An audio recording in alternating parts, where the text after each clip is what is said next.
10. Selfies from Hell. My older sister has a story about camping by herself in the 90s. She spent a summer as a backpacking guide in the Boundary Waters canoe area in northern Minnesota and decided to spend a week on a solo backpack before heading home in the fall. She said it was a perfectly normal trip, just like the ones she had been taking all summer in the same area. She never had a bad feeling or anything, except she had brought along a disposable camera to document the trip and have pictures to show family back home. There was a little dial at the top that showed how many pictures you had left before you used all the film. She said that there were a few times she swore she was keeping track of the count correctly so she could get photos of all her favorite places along the way, but when she would look, she had fewer shots left than she expected. She finished the trip and packed her stuff up and came home. Eventually, she brought the disposable camera in to get the film developed. When she got the photos back, there were the pictures she had taken of the lakes and woods, along with photos taken of a nude man in a ski mask. They were crude selfies before selfies were a thing, and they were interspersed throughout the rest of the photos she had taken, meaning the person in the photos had followed her on multiple days, seemingly for no reason other than to take creepy photos of himself with her camera. 11. What I heard when I pressed pause. I was taking the bus home late at night. It's always empty and full of crazies, but I got used to it. I usually just sat down and put my headphones on and listened to music until I got home. One night, a man sat next to me, which I thought was strange since there were many open seats where he could sit by himself. But again, the bus at that time was usually full of strange people. I ignored him and focused my attention out the window. Eventually, I became aware that this man was mumbling something to himself. I discreetly paused my music and tried to make out what he was saying. It turns out, I'd been sitting there quietly for a good 15 minutes, while this man sat next to me talking to himself about how he should stab this woman and show her what he can do. I was terrified, but I felt like I couldn't move or alert him in any way.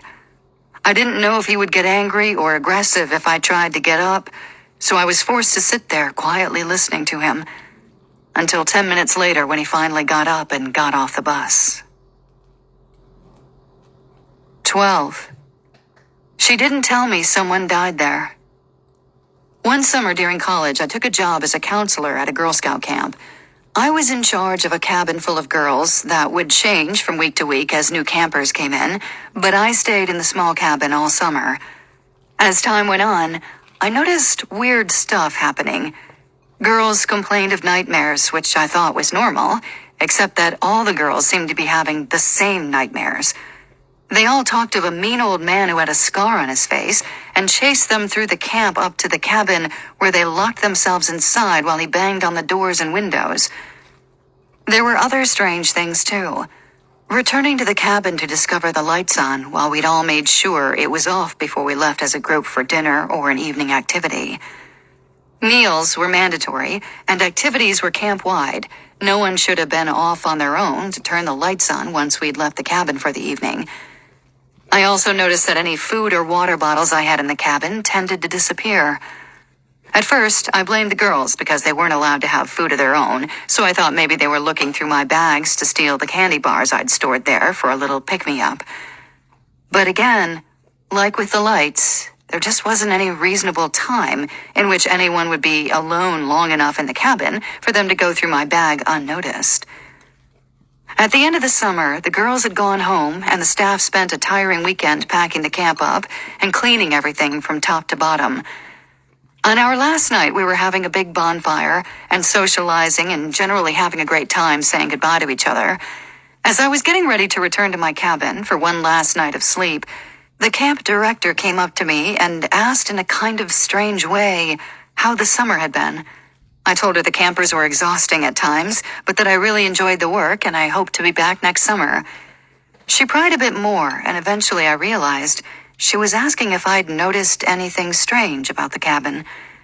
It turns out that while the camp was closed up for the winter, A homeless man had broken into this particular cabin and evidently spent a few weeks there before the owner of the camp discovered his body there at the beginning of spring. The camp director even came with me back to the cabin where she pulled one of the bunk beds away from the wall and showed me a number of lines that had been carved into the wall. Tallies they thought meant he was tracking each day that passed. I did go back to that job the following summer, but on the condition I was assigned to a different cabin. 13.